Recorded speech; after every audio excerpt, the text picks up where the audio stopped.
Il y a beaucoup qui ont reçu le Saint-Esprit. Des enfants de Dieu qui se sont préparés, ils ont reçu le Saint-Esprit. Mais il y a d'autres qui n'ont pas reçu parce qu'ils n'ont pas bien arrangé leur vie.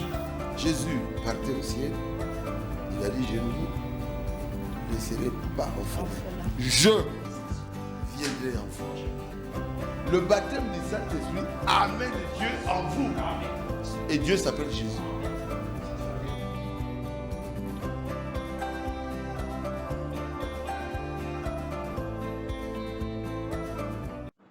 Bonsoir mesdames et messieurs, fidèles téléspectateurs de la PES TV, bienvenue dans votre magazine Le Monde et les Messages qui analyse l'actualité au regard de la Bible et du message du temps de la fin. Nous sommes là, nous la grande équipe, moi et mon invité qui n'est plus à présenter pour tous ceux qui sont déjà scotchés à ce magazine, Le Monde et les Messages, à toute la grande équipe tenue de main de maître par Richard derrière la grande baie vitrée qui nous accompagne chez vous. Nous vous disons merci pour votre fidélité, surtout votre attachement. Je sais que quand vous ne nous voyez pas en direct, ce sont les coups de téléphone que je reçois de partout.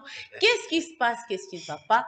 Nous sommes là, nous, deux fois, c'est le corps qui dérange, c'est un programme en famille, mais nous sommes là quand même pour travailler ensemble. Je salue toute ma grande famille. Je vois Talia, je vois Saf, ils m'ont dit, maman, il faut me saluer. Hein. En tout cas, je les salue. Je salue aussi tous ceux qui nous sont fidèles et tous ceux qui aiment nous suivre partout dans le monde. Vos appels, vos questions, vos préoccupations, en tout cas, ça nous tient à cœur parce que nous nous sentons responsables de ce que nous disons au regard de la Bible et surtout de ce que le prophète de Dieu, William Marion Branham, a dit dans ce temps de la fin. Nous ne voulons que répéter ce que lui a dit, ne dire que ce que lui a dit. Et quand lui ne dit rien, nous on se tait pour nous refuser des problèmes. Bonsoir, pasteur Bindiadi. J'aime bien vous appeler comme ça parce que c'est ce que tout le monde me dit. Dites au pasteur Bindiadi, dites au pasteur Bindiadi, vous êtes là pour eux. Que Dieu vous bénisse pour votre disponibilité. C'est Monica. Laisse-moi d'abord remercier les grands Jéhovah de l'Ancien Testament, les Seigneurs Jésus-Christ, pour sa grâce qu'il nous a accordée et surtout la matière grise qu'il a mise dans vous comme sa servante pour que nous puissions les servir intégralement. Je ne pouvais pas m'imaginer, sœur Monica, que vous faites un grand travail. Je viens d'un voyage un peu loin. J'ai été accueilli par les grands serviteurs de Dieu du message et même les pentecôtistes qui vous ont tellement apprécié, qui ont apprécié votre émission. Merci beaucoup. J'ai rencontré même certains journalistes qui sont hyper copies de Monica. Et je le dis merci. J'ai rencontré les grands serviteurs ici à Kinshasa qui nous suivent, qui ne sont même pas du message, qui apprécient le travail que nous faisons. Nous leur disons que Dieu vous bénisse. C'est Monica. L'air est grave. Jésus a dit, le vrai adorateur adore Dieu en esprit et en vérité. C'est Monica, Jésus a dit, il y a plusieurs demeures dans la maison de mon Père. S'il n'y en avait pas, je ne vous l'aurais pas dit. Je pars vous préparer une place dans la maison de mon Père. Je reviendrai et je vous prendrai là où je serai. Vous y serez aussi. Et Jésus a dit, c'est Monica, qu'il vient amener ceux qui sont prédestinés. C'est pourquoi le monde de le message, c'est un cri d'avertissement, vit la séduction et l'égarement, surtout les temps dans lesquels nous vivons. L'endormissement. L'endormissement, c'est Monica. Nous sommes tenus, comme vous l'avez dit, de rester avec le message et la Bible pour avertir les enfants de Dieu. Et surtout, je vais terminer. Paul a demandé une question à Agrippa.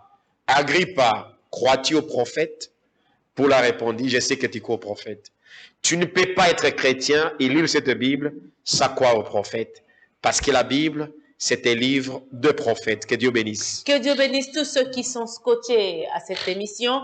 Ce soir, nous venons avec un grand sujet. Mais avant d'y entrer, je voudrais quand même que vous répondiez aux questions des téléspectateurs, comme on le fait d'habitude. Merci. Ce que j'ai promis toujours, qu'on commence par les questions et après on entre dans les vifs du jour, donc le sujet que nous avons prévu pour ce soir.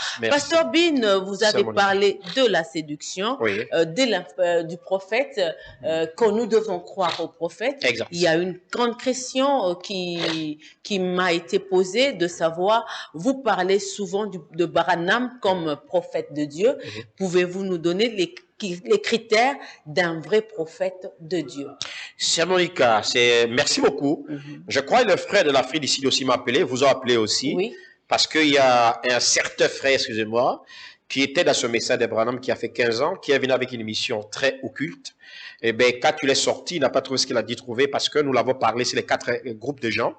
Ce frère est en train d'injurier le prophète. Je sais que le vrai prophète a toujours été critiqué. Beaucoup de questions me sont parvenues, beaucoup de vidéos me sont parvenues à travers le monde. Mais, Sœur Monica, laisse-moi vous dire que quand Dieu avait un vrai prophète, il a toujours été critiqué. Les critères ou la manière d'un vrai prophète, on va faire toute une émission, mais répondez quand même à sa question, parce qu'on en fera tout un sujet. Tout un sujet. Ouais. Je vais donner les 7 manières bibliques d'un vrai prophète. Si vous me permettez, Sœur Monica, la réponse à notre frère. Oui, je vous l'autorise. Pour savoir un vrai prophète, le vrai prophète n'a pas peur, il dit ce que Dieu lui a envoyé de dire. Le premier critère. Deuxième critère, le vrai prophète, il condamne le péché sous toutes les formes et les systèmes religieux de son temps. Troisième, le vrai prophète ne change pas de langage, il reste fidèle, obéissant à la parole de Dieu. Le vrai prophète prendra toujours position pour la vérité, peu importe les rejets. Le vrai prophète n'appartient à aucune association, ni aucune confédération. Il ne reçoit pas les ordres venant de la hiérarchie. Et pour terminer, c'est Monica, le vrai prophète est incorruptible et ne fait pas de compromis à la parole de Dieu. Il a vertu, c'est contemporain du danger de la séduction, nous allons parler aujourd'hui, et l'amène à être prêt pour le jugement, en fait que les élis soient épargnés. Voilà les 7 critères d'un vrai prophète. On va faire l'émission, la manière d'un vrai prophète. Exactement. Il y a une autre question qui est venue. William Marion Branham était-il un membre du Ku Klux Klan ou du franc-maçon? C'est la même question qui a été posée par ce pasteur-là qui est en train de vilipender le seul prophète de Dieu. Je vous dis et je vous certifie, William Branham, comme étant un Américain de souche, comme moi, je suis Congolais de souche, je suis né Congolais, j'appartiens à une tribu du Congo, il y a certaines réalités que je peux subir. Mais William Branham n'avait pas une appartenance, ni, je le dis tout à l'heure même, ni à Ku Klux Klan, qui est un groupe de suprémacistes, c'est ce qu'on les appelle aux États-Unis. Branham ne faisait pas partie de ce groupe-là. Ni des francs-maçons. Ni des francs-maçons. Au contraire, il a condamné beaucoup la franc-maçonnerie. La franc-maçon a quitté Londres pour venir aux États-Unis vers les années 1900 quelques, dont Branham a commencé.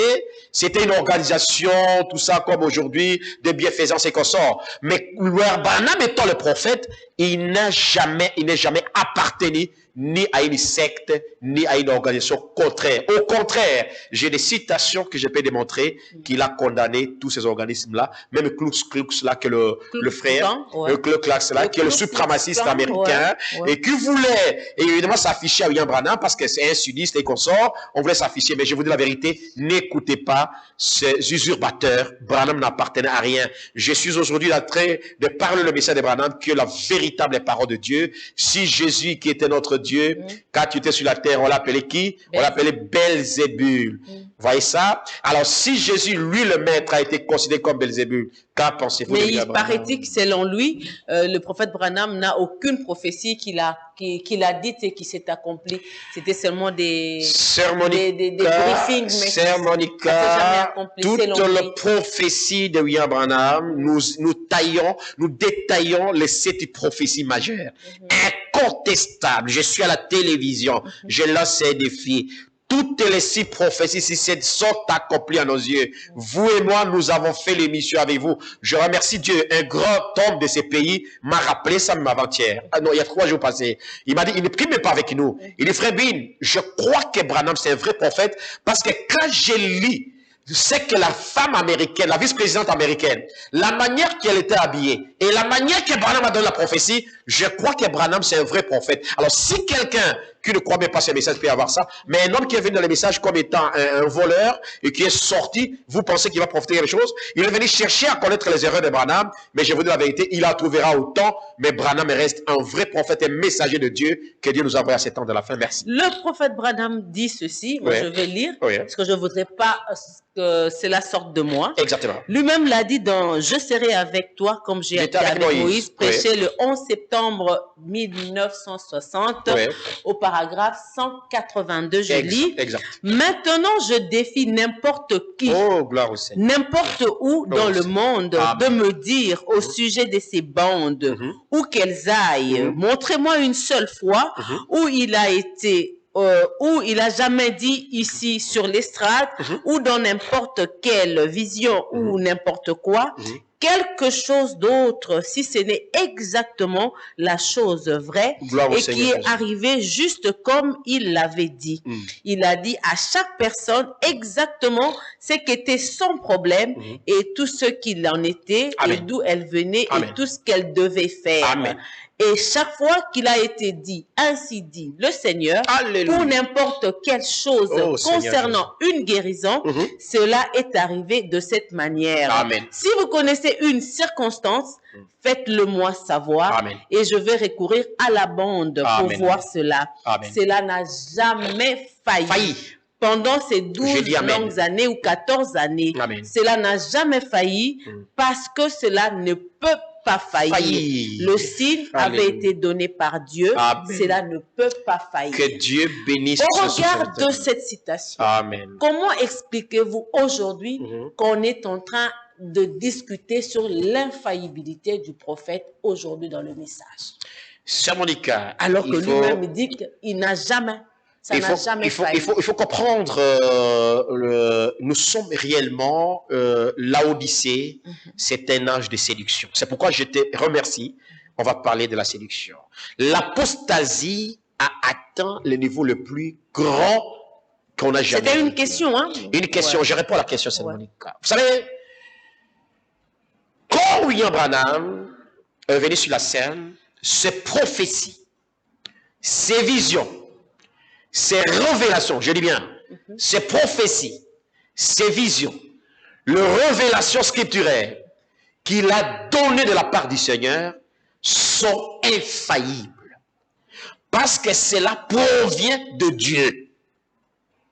C'est pourquoi son ministère, étant le ministère de pierre de fête, pour venir avec la fondation de l'Église, William Branham a achevé cette église avec la parole révélée parce que Jésus-Christ est la parole. Si Branham prêche la restauration de la parole révélée, et que cette parole faillit, c'est que Jésus qui a failli. Branham n'avait pas un message. Branham n'avait pas une parole. Tout ce qu'il a parlé, c'est de la part du Seigneur. C'est pourquoi il est exposé, page 322, il dit, dans son ministère de pierre de fête, Dieu lui a donné le pouvoir, excusez-moi, de l'infaillibilité. Quelque chose qui n'est pas faillir, c'est quoi? Quelque chose qui ne peut pas, n'ose pas se mentir. Dieu n'est pas un homme pour mentir, ni un fils d'homme pour se mentir. Et quand Dieu envoie un prophète, il donne cette parole-là pour qu'il prêche à penser. Le message prêché par Branham, je dis, le révélation, le vision et le mystère, si cela faillisse, c'est-à-dire, Branham était un faux prophète. Mais à vertu des Écritures, parce que Branham c'est un prophète de Bible. Et il met au défi. N'importe qui. N'importe où, n'importe quand, dans le monde. Je peux me lire encore, c'est Monica. Dans le monde. Pour te compléter. C'était trop fort, moi. Dans cet exposé, il dit ceci, si vous me permettez, c'est Monica. Oui, je vous le permets. Il dit ceci. Il dit, ainsi dit le Seigneur, par sa parole infaillible, reste encore valable et restera, cela sera confirmé. Il y a un seul messager prophète de la fin dont Dieu lui a donné le pouvoir de l'infaillibilité. Par conséquent, voilà comme étant un homme, il avait ses hauts, il avait ses bas, c'est connu de tous les prophètes avaient les hauts et les bas. Mais le message qu'il a amené de la part du Seigneur, comme Moïse, la parole que Moïse a prêchée était infaillible. La parole que Paul a prêchée, Paul même a fait 2 filles. Même si un ange venait du ciel, si la scène de notre évangile qui soit maudit, il était trop sûr de l'infaillibilité du message des temps d'après. Or, Paul avait moins d'informations que William Branham. Branham est venu révéler le mystère, tout le mystère. Donc, le message prêché par William Branham, le vision, le mystère, le révélation et le prophétie données par Branham sont infaillibles. Que Dieu bénisse. C'était là les questions. Merci. La dernière, après l'enlèvement, Oui. la fête des noces Oui. durera-t-elle 7 ans ou 3 ans et demi? Merci, Sœur Monica. Ouais, c'est une Cette question, nos amis pentecôtistes et beaucoup de littériens, beaucoup de gens qui ont étudié la Bible commettent une grosse erreur. Même parmi nous, les messieurs de Branham, j'ai rencontré beaucoup de pasteurs du message qui croient cela. À part ça, beaucoup de pasteurs croient que l'enlèvement aura lieu 7 ans. C'est faux et archi-faux. Quand William Branham prêche, on va faire l'émission aussi 70 semaines de Daniel. J'ai rencontré un grand musulman qui passe à la télévision, un ami, Abdullah Maïlik. Je discutais avec lui pendant 5 heures du temps. Il a apprécié. Vous savez, Monica, 70 semaines de Daniel est reparti à 3 périodes. 70 semaines. Je suis dans Daniel chapitre 9, verset 22 à 28. C'est là que 70 semaines de Daniel sont parlées pour pouvoir comprendre le 3 ans et demi. Sœur Monica, c'est un grand enseignement, je vais raccourcir cela. Le 70 semaines de Daniel, Dieu a donné cette prophétie à Daniel pour lui et son peuple. Les 70 semaines de Daniel ne concernent pas nous les gentils. Ça concerne Israël, Daniel et son peuple. C'est réparti à 3 groupes. 62 semaines, 7 semaines et 1 semaine. Une semaine prophétique à 7 ans. J'ai des références bibliques que je vais donner prochainement. Les 70 semaines de Daniel, c'est le temps que les enfants d'Israël ont quitté Babylone jusqu'à ce qu'ils soient établis en terre sainte qui est Palestine. Ça fait presque 70 semaines, plus de 300 quelques années. Alors, ils ont construit les temples pendant 7 semaines. 7 semaines prophétiques, c'est-à-dire 49 ans. 7 fois 7, c'est 49 ans. Les temples de Jérusalem, le rebâtissement de ces temples ou la reconstruction de ces temples a duré 49 ans. Voilà les 7 semaines. Vous prenez 70 semaines, puis 7, ça fait combien? 69 semaines, n'est-ce pas? Alors, dans les versets, Daniel chapitre 9, verset 27, il est dit, le Messie viendra, il sera persécuté à la demi de la semaine. Je préfère que vous lisez ça, Monica. C'est une bonne réponse. À la 2. Lisez Daniel, chapitre 9. Daniel 9. Daniel 9. N'est-ce pas, tu es déjà là? Attendez, dans quelques minutes. Oui, Daniel 9. Alors, vous êtes à Daniel, chapitre 9. Oui. Verset, lisez surtout verset 27. 27. Oui. Ok. Je suis là. Il Ouais. dit ceci. Oui. Il fera une solide alliance Oui. avec plusieurs pour une semaine. Ah, une semaine. Et durant la moitié de la Ah, semaine, madame Anse Monica, la moitié de la semaine, c'est combien? c'est 3 ans et demi. Ah, une semaine, 7 ans. C'est 7 jours, 3 jours et demi. Amen. Il dit, il fera cesser les sacrifices et l'offrande. Le dévastateur commettra des choses les plus abominables. Amen. Jusqu'à ce que la ruine et ce qui a été résolu fondent sur le dévastateur. Jésus, son ministère sur la terre n'a duré que 3 ans et demi. Nous avons 70 semaines, nous avons une semaine. Jésus, son ministère a duré 3 ans et demi, la demi-semaine. Et l'autre demi-semaine qui reste, lisez Apocalypse chapitre 11, verset 2. Voilà la dernière semaine, la demi-semaine. Voilà la réponse. 11.2. 11-2. 11.2, je suis là, il dit, mais le parvis extérieur du temple, laisse-le en dehors et ne le mesure pas, car il a été donné aux nations et elles fouleront au pied la ville sainte pendant 42 mois. 42 mois, c'est 1260 jours, c'est 3 ans et demi. 12, 12, 12, c'est 3 ans et demi. Les 2 témoins viendront accomplir cette écriture la dernière semaine pour les enfants d'Israël, et c'est la demi-semaine là que nous ferons au ciel. Tu peux lire Jacques 5, 17. Jacques 5, 17. Ça, c'est les bonus. Ce n'est pas 7 ans, c'est... C'est 3 ans et demi. Vous avez dit Jacques? Jacques chapitre 5, verset 17. 5, 17 dit ceci, je suis là. Ouais. Il dit, elle était un homme... Élie était un homme de la même nature que nous. Il pria avec instance pour qu'il n'ait plus point et il ne tomba point de plus sur la terre pendant 3 ans et 6 mois. Voilà, parce qu'il y aura le ministère d'Élie et de Moïse et Élie ne fera que 3 ans Donc, et demi. il va retenir ces 3 ans et demi. Et demi, donc, exactement, 7 ans. oui. La dernière question nous vient de frère Emmanuel de Gabon. Est-ce Oui. qu'un frère, surtout du message, peut-il voter ou faire la Frère Emmanuel, C'est ça. donnez à César ce qui est à César. Jésus a donné cette réponse-là. Le vote, c'est un droit civique. Un droit civique en français facile, c'est un droit citoyen. C'est pourquoi le monde, par les conventions, on a fait que il y ait d'abord le bulletin, comment? On a vote et abstention. Un chrétien a l'obligation d'aller voter la personne de son choix. Mais pas faire des abstentions. Là, c'est une question que je vais mettre vraiment en parenthèse.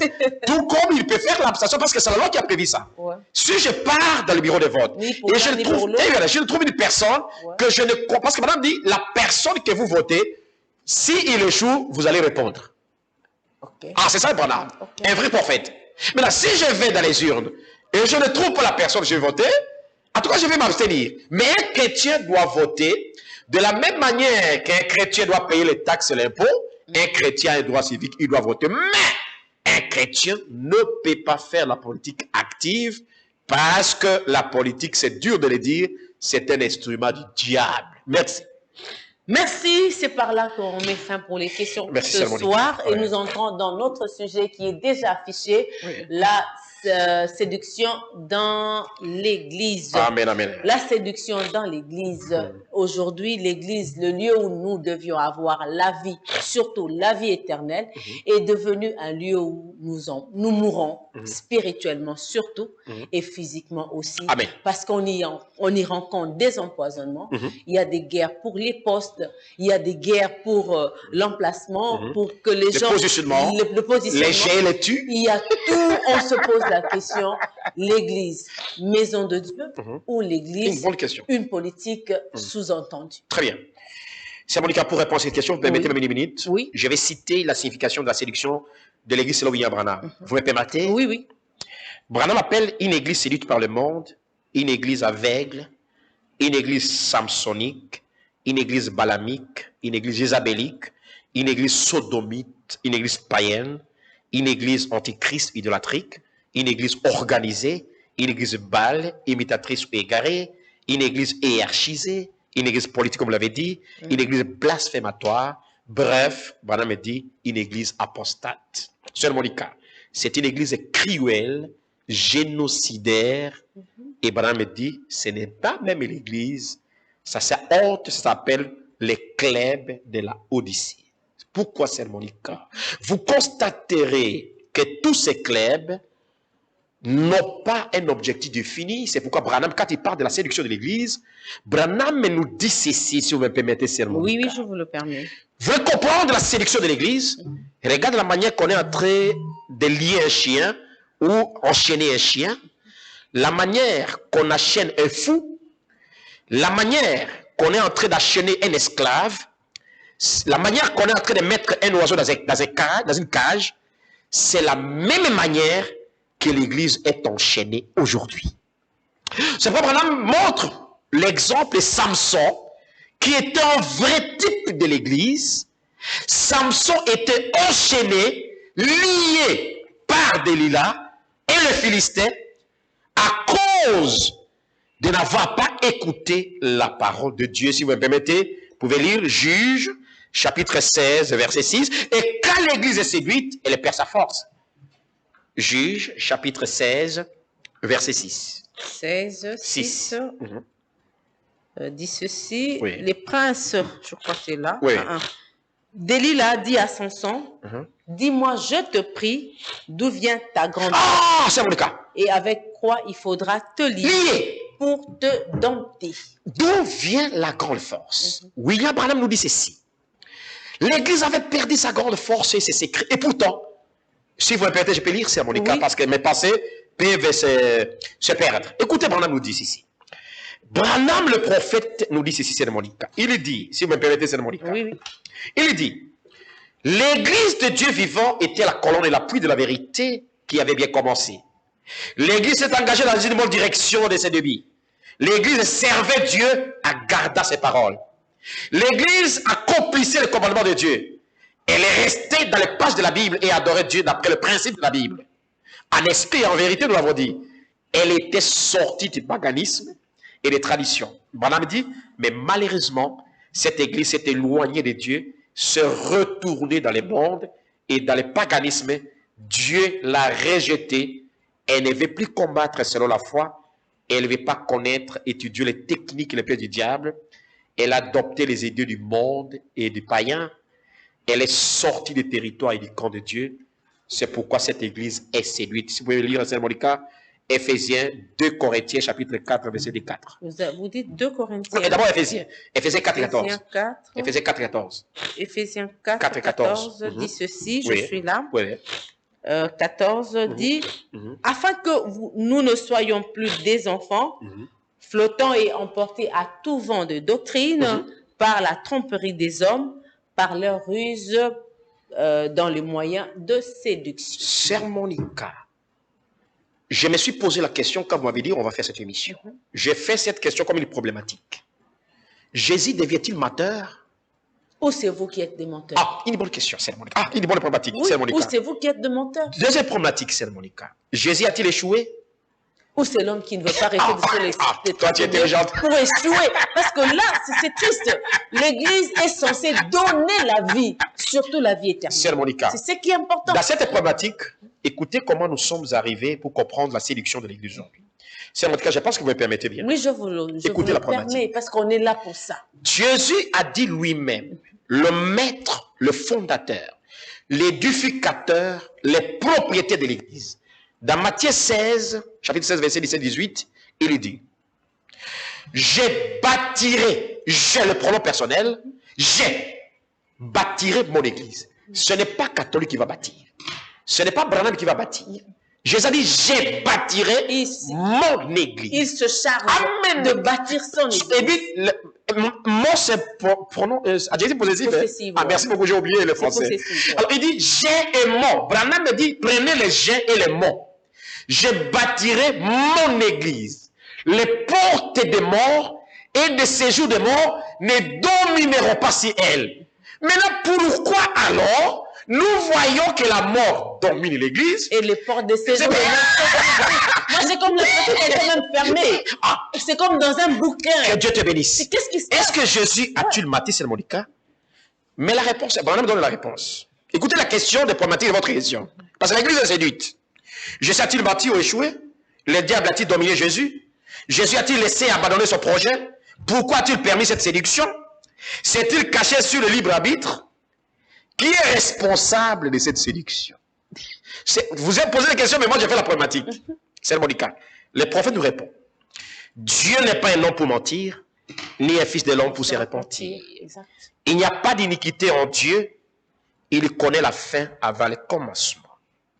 Il ne change pas ses pensées au sujet de sa parole, car il tient toujours sa parole. Dieu a tracé un projet, il doit l'accomplir dans son programme de plan de la rédemption, il doit libérer ses attributs. C'est Monica, rappelez-vous, quand Dieu a créé ange Lucifer, ange lumière, Dieu a permis que l'ange lumière devienne son opposant pour libérer ses attributs. Quand Dieu a envoyé Adam et Ève sur la terre, Dieu a permis que le diable séduise Ève pour libérer ses attributs. Quand Dieu a envoyé son église primitive, qui était une église pleine du Saint-Esprit, une église versée sur la parole de Dieu, les chrétiens de Béret, il n'y en a pas aujourd'hui. Dieu savait que cette église sera séduite. C'est pourquoi toi et moi, nous avons parlé les 4 êtres vivants pour savoir quand le diable avoir sa puissance pour séduire l'église. Dieu envoie une contre-puissance. Ah, que Dieu te bénisse, tu as déjà répondu.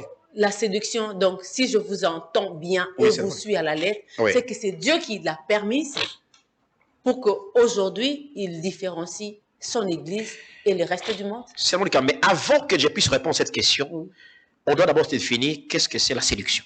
Pour comprendre qui l'a permise et pourquoi elle existe. Exact. C'est Monica. La séduction, c'est du latin séducere, qui signifie faire tomber dans l'erreur par 3 choses. Par insinuation, par des discours intellectuels, persuasifs, et surtout par les écrits. Beaucoup sont séduits trop de théologie. Amen. On ne sait plus reconnaître. On ne sait plus reconnaître, Sœur Monica. On veut trop expliquer, actualiser. Qu'est-ce qui se passe? La séduction, qu'est-ce qui se passe avec les serviteurs? C'est détourner quelqu'un du chemin. Or, Jésus-Christ, c'est le chemin. Si quelqu'un te fait quitter de Jésus la parole, il te séduit. Sœur Monica, qu'est-ce que c'est l'Église? L'Église, selon William Branham, selon Paul, c'est une maison une colonne d'appui de la vérité. Parce qu'il n'y a plus la vérité, les hommes n'ont plus la vérité, le mensonge est entré. C'est pourquoi vous pouvez le lire. 2 Corinthiens chapitre 4, verset 4. Si on bien bon. 2 Corinthiens 4. 4 et 4, oui. 4 de 4. 2 Corinthiens 4 de 4. 2 Corinthiens 2, 4 Oui. dit ceci. Oui. C'est dans une grande affliction, les cœurs angoissés et avec beaucoup de larmes que je vous ai écrit, non pas afin que vous fussiez attristés, mais afin que vous connaissiez l'amour extrême que j'ai pour vous. Amen. Continuez. Si quelqu'un a été une cause de tristesse, ce n'est pas moi qui l'a attristé, c'est vous tous, du moins en partie pour ne rien exagérer. Il suffit pour cet homme du châtiment qui Non, lui 2 a... Corinthiens chapitre 4. Oui, vous avez dit 2. 2 Corinthiens, oui. 2 4, Corinthiens chapitre ouais. 4, verset 4. Nous rejetons les choses honteuses qui se font en secret. Amen. Nous n'avons point une conduite astucieuse. Non. Et nous n'altérons point la parole de Dieu. Non, n'altérez pas. Mais en publiant la vérité, nous nous recommandons à toute conscience d'homme devant Dieu. Amen. Si notre évangile est encore voilé, il est voilé pour ceux qui périssent. Amen. Pour les incrédules, dont le Dieu de ce siècle Attention. a aveuglé l'intelligence. Les dieux de ce siècle Les dieux de ce âge mauvais. Dieu merci. Qui est le Dieu de ce siècle qui a aveuglé l'Église? C'est à vous de répondre. Moi, je pose des questions. C'est le diable, c'est Monica. Oui. Branham prêche un sermon intitulé Les dieux de cet âge mauvais et ses serviteurs et ses démons ont aveuglé l'Église de Dieu vivant. Sœur Monica, je pense que j'ai donné la réponse, mais maintenant Branham nous dit ceci. Jésus, dans toutes ses prédications, il n'a jamais averti l'Église de la séduction. Il n'y a aucune prédication dont Jésus a beaucoup accentué sur la séduction. Dans Matthieu 24 et 4, il commence pour avertir l'Église. Attention, plusieurs faux prophètes viendront et vous séduiront. À la fin de son discours, il a averti l'Église de la séduction qui viendra de plusieurs manières, c'est Monica. Maintenant, écoutez, le diable vient avec le mensonge pour instruire ses serviteurs, Pour altérer la vérité. altérer la vérité, pour que ceux qui ne sont pas de Dieu croient les mensonges. Mais attention, la Bible est claire. Petit troupeau, ne craignez pas. Il y a un groupe de gens qui ne peuvent jamais accepter cette séduction parce que le véritable remède pour ne pas tomber dans la séduction, rester avec la parole de Dieu, l'ainsi dit le Seigneur. C'est l'instrument le plus valable de Saint Monica pour ne pas tomber dans la séduction. Saint Monica, si vous me posez, vous me permettez. Oui. Vous savez, il y a combien de sortes de séduction? Vous ne voulez pas répondre? Vous avez parlé de diable Oui. qui est en train d'altérer la parole de Dieu. Amen. C'est ce qui nous fait mal. Amen. Mais nous assistons à une grande séduction aujourd'hui dans l'Église. Oui, c'est Monica. Où les gens démontrent, Bible à l'appui, la puissance de Dieu. Comment vous allez expliquer une séduction et Dieu qui s'est manifesté? Très bien. Nous sommes tous lecteurs de la Bible, sœur Monica. Il y avait un jour en Israël, un roi appelé Akab, qui a envoyé, qui avait 400 prophètes sérieux, œuvrés, honnêtes, sérieux, des grands serviteurs de Dieu, honorables, des hommes intègres, sérieux, qui lisaient la Bible, qui priaient Dieu. Il avait 400 prophètes. Il avait dit, est-ce que je peux aller à Galade, à Galade, pour récupérer? Le prophète lui dit, en tout cas, allez-y, ça nous appartient. Le prophète a prophétisé quelque chose qui n'est pas de la part du Seigneur.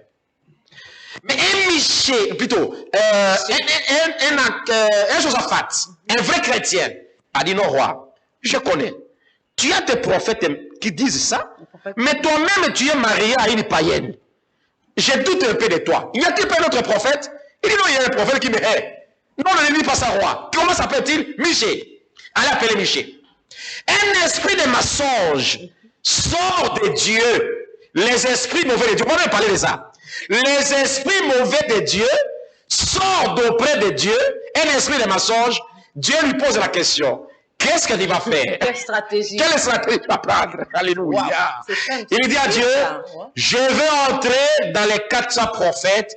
Ils vont donner des mauvaises prophéties. Dieu dit, allez-y.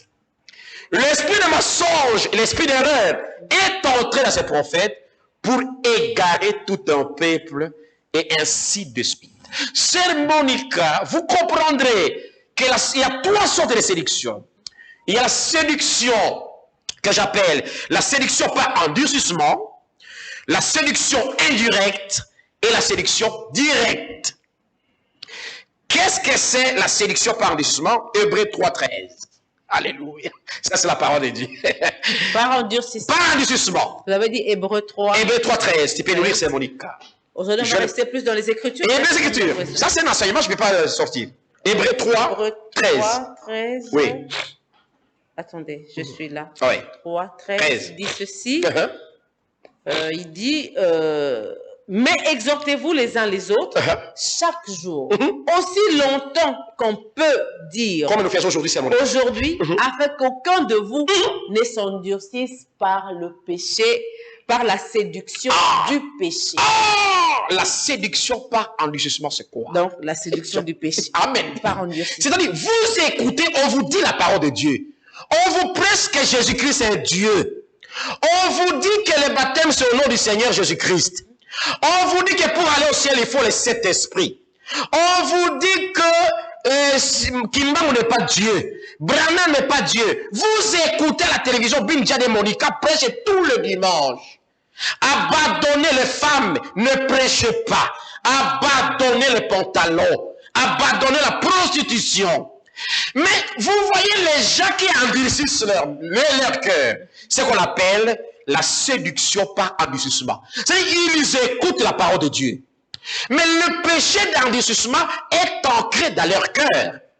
Ils sont déjà séduits. Mais quand même, malgré qu'ils sont séduits, mais là où ils vont dans les églises, Dieu se manifeste. Oui, Dieu a posé une bonne question. Oui, Dieu se manifeste. La Bible Ces femmes-là dit... qui sont pasteurs, quand elles prient, il y a une action de Dieu qui est concrète. Dieu est quand elles tellement... imposent les mains, vous voyez Dieu. Ça, c'est la vérité. Elles bénissent le mariage, elles se mettent... Même l'argent, même le travail, ils gagnent, même tout ça, ils réussissent. Vous avez une solution concrète. C'est Monica. La Bible est claire. Jésus même a dit dans Matthieu chapitre 5 que la pluie tombe sur les justes et sur les injustes. Le soleil luit sur le bon et sur le méchant. Sœur Monica, quand l'Esprit de Dieu descend, il descend pour le bon et pour le mauvais. N'allez pas dire que l'Esprit qui est dans cette église-là, ce n'est pas l'Esprit de Dieu. Non, c'est l'Esprit de Dieu. Mais dans la séduction. Dans la séduction, pour 3 choses. Aveugler, endurcir et séduire. En fait, de manifester la folie de ces gens pour que l'écriture de Dieu ne soit pas menteuse. Parce que Jésus a dit, ils vont manifester leur folie. Rappelez-vous, quand Moïse est sorti d'Égypte, il y avait Janès et Jambres. Quand Moïse a fait sortir les serpents, ils ont fait sortir les serpents. Ils ont dit, nous sommes aussi capables de faire sortir. Moïse n'a pas discuté avec eux. Moïse n'a pas dit non, parce que Dieu m'a menti. Non. Quand ces gens le font, Dieu les laisse cela pour endurcir leur cœur. C'est ce que nous avons appelé la séduction par endurcissement. L'autre, c'est deuxième séduction. Indirecte. La séduction indirecte, très bien. Qu'est-ce que c'est une séduction indirecte? Ou la séduction insidieuse, ou basique, basée sur les instruments que le diable a placés au devant de nous. Ces instruments sont au nombre de 7. Oui. 1. Femme. C'est un instrument dangereux. Femme. Femme. Oui. Que vous voyez là. Deuxième instrument, c'est les églises. Église. Une église, c'est un instrument dangereux de séduction. Vous allez dans une église catholique pour adorer Dieu. Mais là, ils adorent Marie. Troisième, je n'ai pas entré. Troisième, c'est la mondanité. Quatrième, c'est l'argent. Cinquième, c'est la magie, les sciences occultes, nous avons parlé. Sixième, j'ai dit 6, hein? 6. Oui. J'ai commencé par, d'abord, la femme. L'église, la mondanité, l'argent, la magie. La magie. Et sixième, c'est l'éducation, la science, l'éducation, l'intellectualisme. C'est une grande séduction. Et le dernier, c'est le numérique ou les réseaux sociaux qui ont impacté, séduit des millions et des milliers de personnes à travers le monde. Voilà. Dans cette deuxième séduction, qu'on appelle la séduction indirecte, le diable prend ses instruments basiques, il le met devant les gens. Moi, je pars dans une boutique, j'achète, ma femme achète un pantalon d'homme et ma femme commence à porter. Donc, le magasin devient un instrument de séduction. Alléluia. C'est ça, la séduction indirecte. Et puis, la séduction directe. La séduction directe, c'est Monica, ou la séduction directe ou la séduction volontaire aussi, c'est-à-dire Dieu lui-même permet que vous soyez séduits. Dieu du ciel. Il est dit, dans 2 Thessaloniciens chapitre 2, verset 11, Dieu avait une puissance d'égarement. Dieu lui-même permet. Dans 2 Thessaloniciens chapitre 2, verset 11. Ok. Dieu lui-même avait une puissance d'égarement pour que ces gens croient au mensonge, parce qu'ils ne sont pas destinés au salut. Conformément à Ephésiens chapitre 1, verset 13, ils n'ont pas l'amour de la parole de la vérité, ils aiment écouter le mensonge de la fausse doctrine d'hommes et de démons, que les églises les appuient tout le jour, ainsi de suite.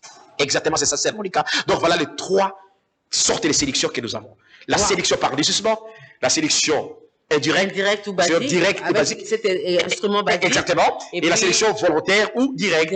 Voulue par Dieu. Là, je commence d'abord par le direct. Parce que là, c'est juste Dieu qui veut et puis on va avancer. Amen. Pasteur Bin, il y a quelqu'un qui me dit, vous pouvez déjà poser vos questions. Mais moi, je profite pour poser la question, parler au serviteur de Dieu qui est ici. Le téléphone est ouvert pour ceux qui m'envoient des textos déjà. Vous pouvez poser votre question. Vous êtes en direct? Oui, nous sommes en direct. Donc, vous pouvez poser votre question. Le 026 à la fin. Il y a bonsoir pasteur. Qu'en dites-vous de l'enlèvement pour ceux qui disent le tonnerre est... Là, on va revenir. C'est depuis Lubumbashi. Hein? Oui, merci. Il va répondre à votre question. Est-ce que le frère Bin expliquait clairement ce que... Allons-y. Bon, je voudrais vraiment rester dans mon esprit des trucs. Je prendrai vos questions. D'accord. Ce serait une bonne chose. Merci beaucoup. Nous parlons de la séduction directe. Exact. Vous dites que Dieu permet que l'homme soit séduit. Exactement. Être frappé d'un esprit d'égarement. D'égarement. Parce qu'il ne vous connaît pas. Et c'est ça. Il ne veut pas que vous soyez sauvés.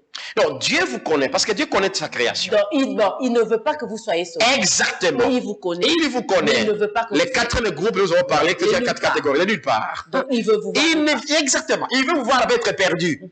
C'est ça exactement. Ça, c'est le plan et le principe divin de Dieu, de sa souveraineté. Comment se fait-il que Dieu vous dit, sortez de milliers d'ailes? Mais vous demeurez toujours dans cette organisation satanique. Vous voulez que Dieu fasse quoi? Votre pasteur, vous le connaissez bien que c'est un aventurier qui est derrière les femmes et autre chose. Mais vous continuez à suivre cette église-là. C'est quoi le problème de Dieu? Allons-y, Monica. Donc, c'est voulu. C'est voulu par Dieu. Il est lui-même avant cette puissance. Quand l'esprit de mensonge est sorti. Puissance d'égarement. D'égarement pour vous égarer. Il y a un ange qui vient à son service. Exactement. Pour pouvoir égarer. Exactement. Qui doivent être égarés. Qui doivent être égarés. Donc là, c'est sans impact. Sans impact. C'est la volonté de Dieu lui-même. Là, je parle de la séduction indirecte. Amen. Avec ses 7 basiques. Exact. La femme. L'église. Amen. La mondanité, l'argent, la magie, l'éducation et le numérique. Et le numérique. Voilà. Je commence par le numérique. Aujourd'hui, le numérique tue l'église. Totalement. C'est la première bombe à salir, à dérouter et surtout la première bombe, à neutraliser la parole de Dieu. Amen. La première bombe. C'est le numérique, c'est Monica. Le diable, il n'y a jamais. Le numérique devait être un vrai instrument pour évangéliser la parole de Dieu, mais le numérique devient une bombe à retardement avancé pour détruire les enfants de Dieu dans les églises, par les réseaux sociaux, par les diagnostics. Bon, c'est Monica, je marque même l'expression, je vous dis la vérité.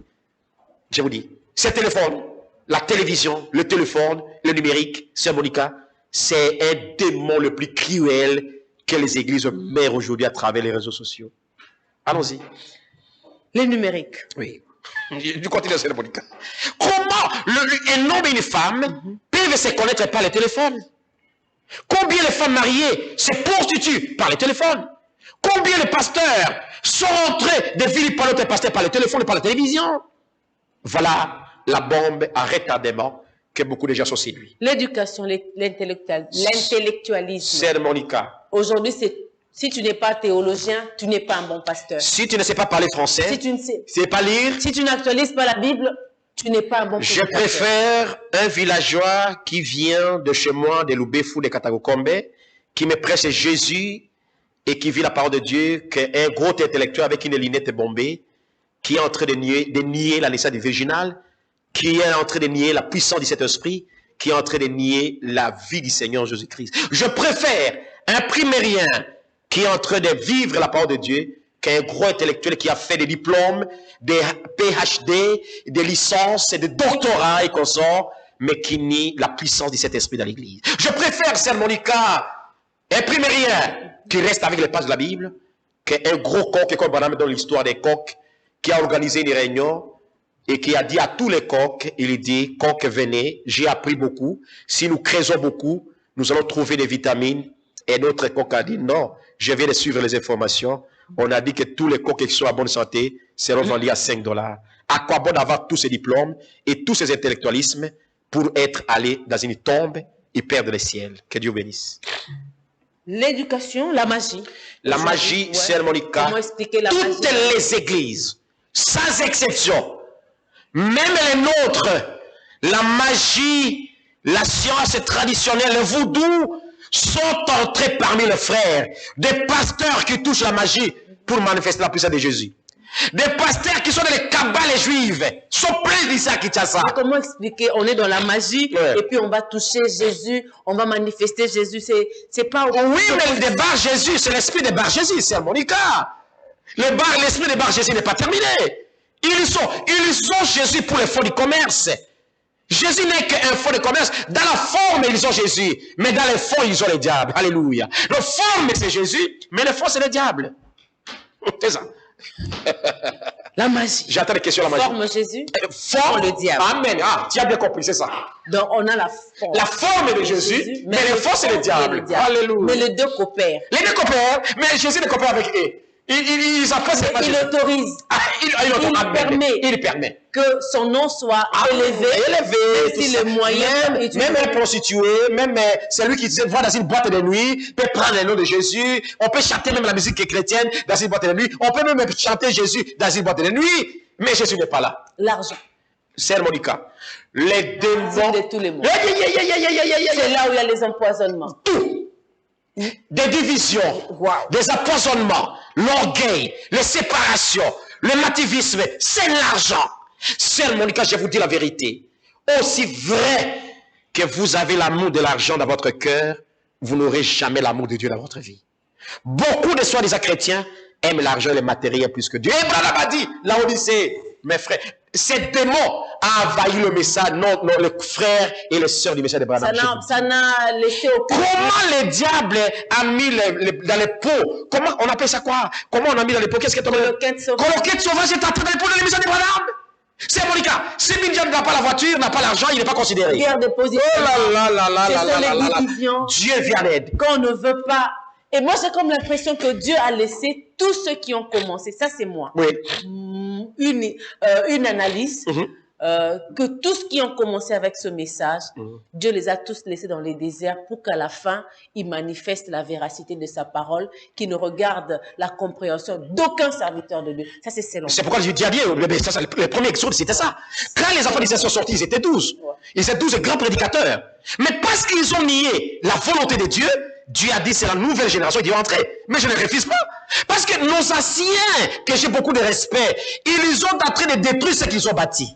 Beaucoup de dansés parmi nos anciens. Et beaucoup détruisent ce qu'ils ont bâti et ils reconstruisent ce qu'ils ont détruit. C'est ça la vérité aujourd'hui dans le message. Ils détruisent ce qu'ils ont bâti et ils bâtissent ce qu'ils ont détruit. Mais Dieu ne marque jamais les témoins, Sœur Monica. Et aujourd'hui, Sœur Monica, c'est ôté. Savez-vous, Branham prend Amos. Quand Amos est parti sur la montagne, il a vu comment les enfants d'Israël avaient aimé l'argent et le matériel. Il leur avait dit, le Dieu que vous prétendez servir vous détruira. Croyant du message, faites attention, volte-face, retournez dans les principes, n'aimez pas l'argent, quittez ces pièges-là du diable, la séduction est entrée. Pour ce soir, on va s'arrêter à ce troisième point. Oui. Mais je vais lire, parce qu'on est presque à la fin, je vais lire quelques messages de gens. Oui. Et puis, le reste, on va lire ça le dimanche prochain. Merci, Monica. Parce qu'il y a des gens qui m'écrivent. Bonsoir frère Shalom, sœur Monica. Pasteur, je vous suis en direct. Pouvez-vous nous éclaircir sur la prophétie du prophète sur la fin du monde en 1977? Oui. Conférence, je crois que c'est la prédication conférence, paragraphe 77, je crois, du 25 novembre de 1960. Frère Andy Dandy. Là, je pense qu'il va revenir avec après, parce qu'on a terminé. Sœur, bonsoir. Sœur, bonjour. Comme vous parlez d'une église séduite par le monde, demandez au pasteur qui vous accompagne comment doit être la coiffure de sœur aujourd'hui. Très bien. Je ne sais pas, oui. Vous répondez peut-être à ça. Les restes, on va terminer. Et je me permettez bien, la prophétie de William Branham de 1977, ce n'était pas une prophétie, c'était une prédilection. Il y a la différence entre la prédilection. Prenez votre dictionnaire, vous comprendrez qu'il y a une différence entre la prédilection et la prophétie. La prédiction ou la prédilection, c'est quelqu'un qui émet un sentiment pour un fait quelconque, voyez. Le 1977, c'est une prédiction qu'Abraham a faite, ce n'est pas une prophétie. Ça, même tout le monde à dire. Consultez. C'est une prédiction qu'Abraham a faite, ce n'est pas une prophétie. Mais l'accomplissement de ces prophéties, ce sont de prophéties s'accomplira. Exactement ça, bien-aimé. Et l'autre question? La coiffure de sœur, sœur bien-aimée, la coiffure de sœur ne doit pas suivre le modèle du monde. Les sœurs du message doivent se coiffer convenablement, s'attacher le modèle païen, parce que dans Jérémie chapitre 10, verset 1 à 2 dit, n'imitez pas ces païens, n'imitez pas ces mondes. C'est ça la réponse. Merci beaucoup pour ce soir, Frabine. Nous vous remercions, c'est à Monica. Qu'est-ce qu'on peut retenir en une Il faut retenir ça, Monica, que la séduction est entrée dans tout le niveau. La première partie, la séduction a atteint tout le monde. Toutes les églises sans exception. Tout le monde. Toutes les églises. La séduction est entrée parce que les gens ont refusé la parole de Dieu. Revenons à la parole de Dieu.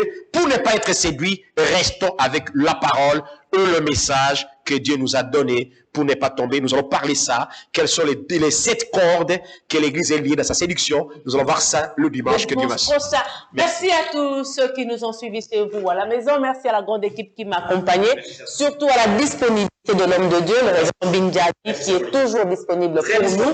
En tout cas, on se retrouve dimanche prochain pour la suite. Vos questions, tout il répondra, Dieu voulant, le dimanche prochain. En attendant, bonne suite de programme TV, et je vous convie à suivre quelqu'un qui vient après moi. En tout cas, payez vos taxes. À César, c'est qui a César. À Dieu, c'est qui a Dieu. Merci beaucoup. Au revoir.